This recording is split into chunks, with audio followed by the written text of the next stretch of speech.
We have a goal to be valued at over $50 million by September of 2028. I know we're doing something right already to make the impact that we want to.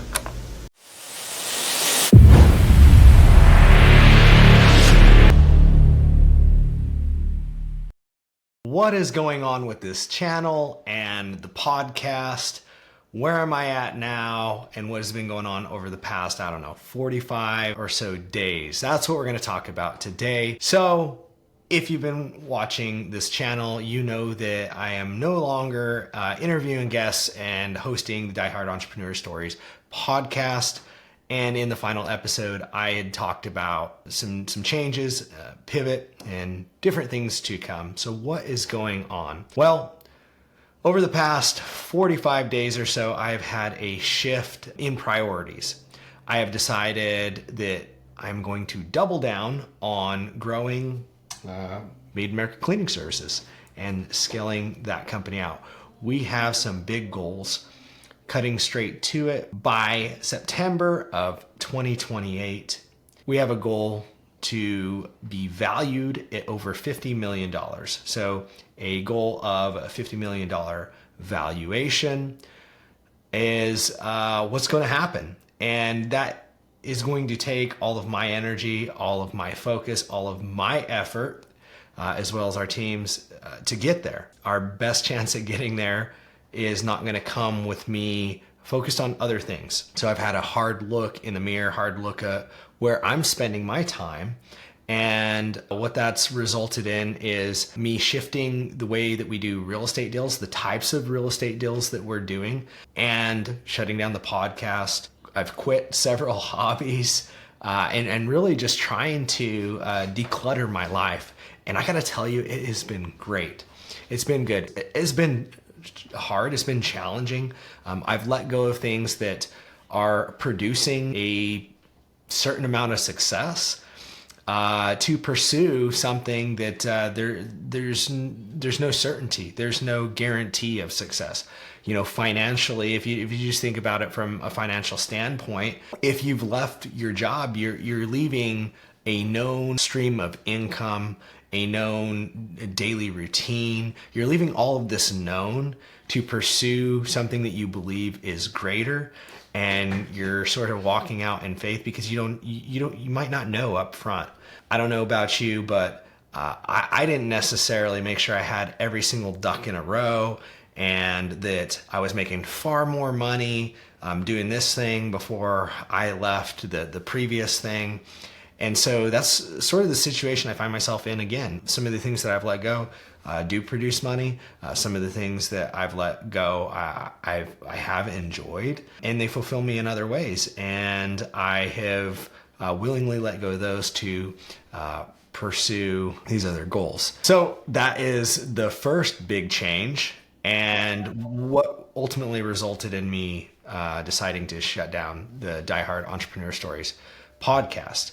And so where do we go from here? Because I still plan to create content. I still plan to bring as much value as possible to any listeners, any viewers. I've been learning and working through a lot of stuff recently. I decided, why don't I just share the journey with all of y'all?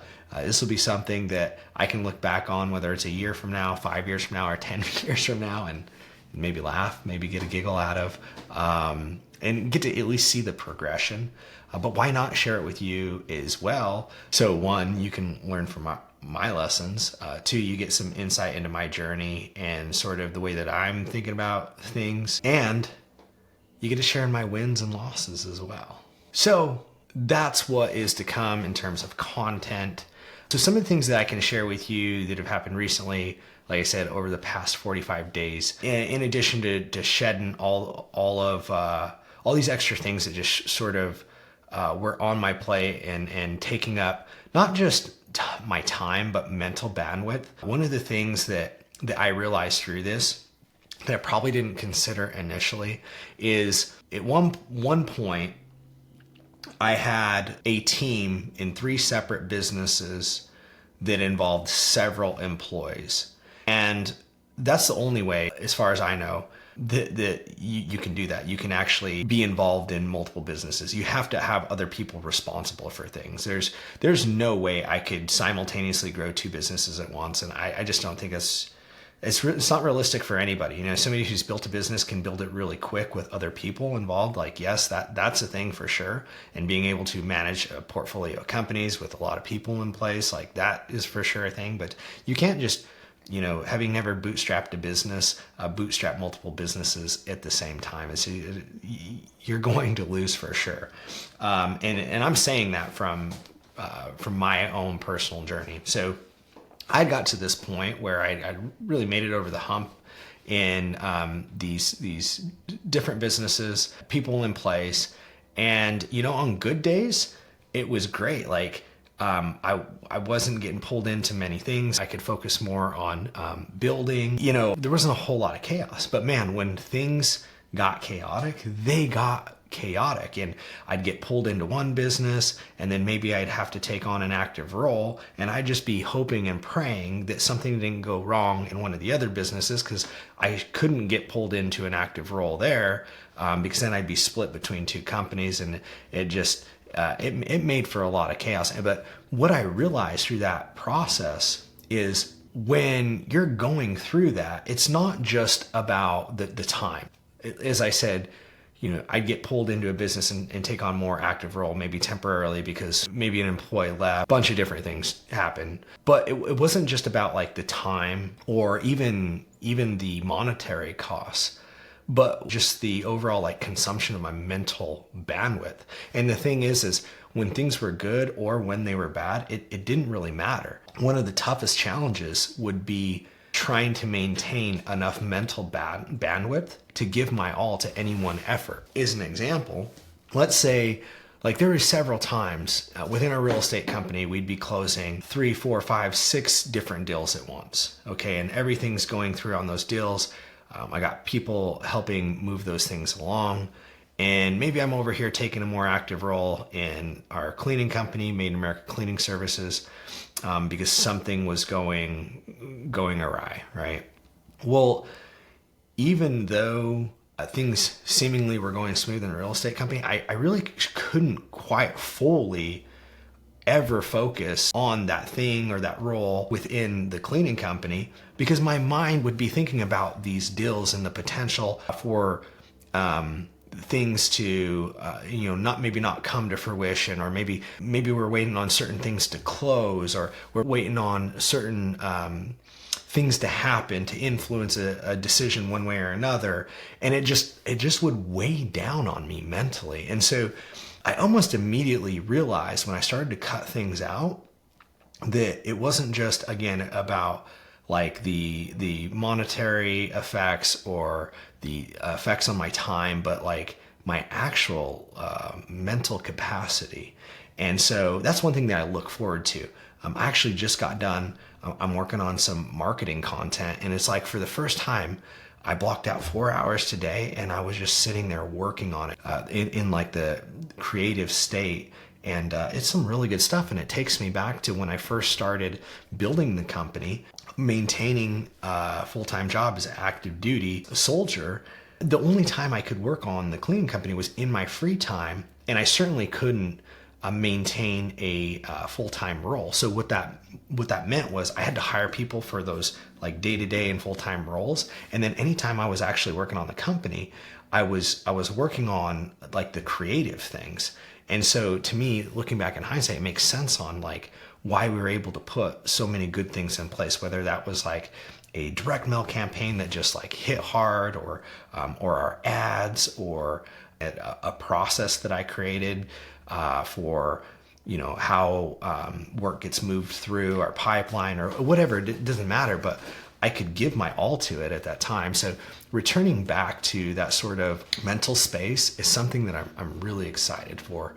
Another thing that I did recently was I started working with a new business coach, and this is something I'm really excited about. It's kind of a weird topic because I've heard some people I actually look up to, other people in the business space, sort of frown on like getting outside help or having a business coach or whatever guru for whatever certain type of thing. The funny thing is there's actually a few prominent entrepreneurs that I've heard sort of have like some sort of disdain for business coaches. And the funny thing is like, I actually had real conversations with these individuals, and I learned like they still actively use business coaches. And there's some famous ones out there that like several, maybe like well-known coaches out there that are working with these individuals.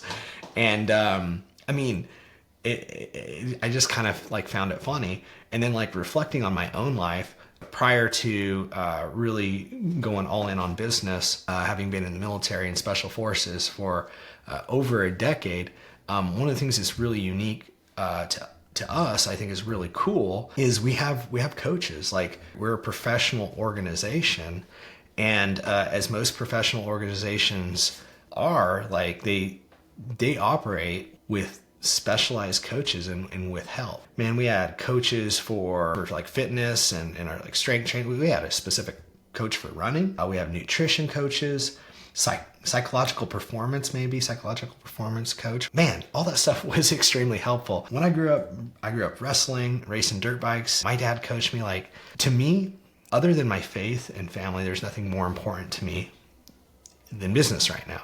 So in that most important thing, aside from my faith, my family, why would I not have a coach, right? This is sort of my logic. Really cool experience going through and trying to find coaches. Some of the things I did, a lot of social media searching. I just let all that marketing hit me. And then I tried to validate some of these coaches. So figuring out like, hey, who has worked with this person? What specific things do they seem to be specializing in? There's like masterminds, there's executive coaching, there's leadership coaches, there's like one-on-one executive coaches. There's so much out there, right?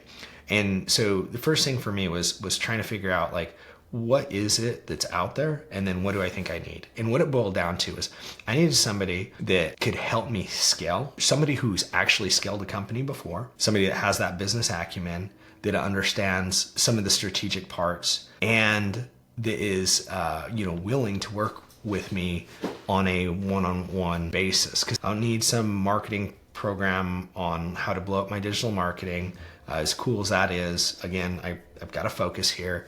So I need somebody like very specific. And, as we started to dev out our strategy on like, well, you got to have a sort of plan on how you're going to scale, right? There's different types of ways of scaling, right? But instead of just like trying to build this like one massive thing that just has all these different revenue streams or like all these different people or whatever, why can't I just like build a model and define what that model looks like, and then just go out and replicate it as it goes? I need to find somebody who's done that before and who can help me along the way. So once I started to do that, the criteria and define the criteria, the pool of people started to diminish, and there was only so many coaches out there that I felt like, based on the information I had, would be able to help me do that. And then from there, it just came down to checking these coaches out, trying to get some FaceTime with them, interview them, and figure out which one would be the best fit. And then ultimately, I decided on what I thought would be the best fit, pulled the trigger, and now we're off the races, and it's been great. So our coach has been awesome and knows not necessarily our specific industry, but knows enough about our industry and knows about the home service industry, which is, I'd argue, maybe more important. So that's one of the big things that's new for us right now. Yeah, it has been good. And I look forward to giving you more updates on that as it continues to develop. So what's next for like moving forward and actually taking this this vision and this goal and starting to attack it head on? Well, looking at our company, trying to figure out like, hey, what's the biggest constraint we have right now? Like, what problem could we solve that is going to solve a bunch of these other little problems and like really give us a big step forward towards our goal? I felt like I have enough experience working in this company since co-founding it with my wife to really have a good idea what that is.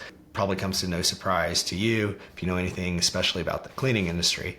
But that constraint revolves around keeping people on staff that want to show up to work and consistently clean houses and maintain our standard and level of quality that we demand in our company specifically. And so that has been the biggest constraint, the most obvious one that we are attacking head on right now and trying to figure out. I feel like this is like the multi-million-dollar problem. If you talk to anybody in this industry, they're like, yeah, man, I can't ever keep staff. And like, it's really surprising, but most cleaning companies, especially like around here in our market, there's like 2, 3, maybe like 5 cleaners on staff at any given time at most. And I mean, we have 3, 4 times that. That's like our norm. Like, and we have to. I know we're doing something right already, but like if we can really crack the nut and figure out this problem, it's it's really going to propel us forward, and it's really going to help us to be able to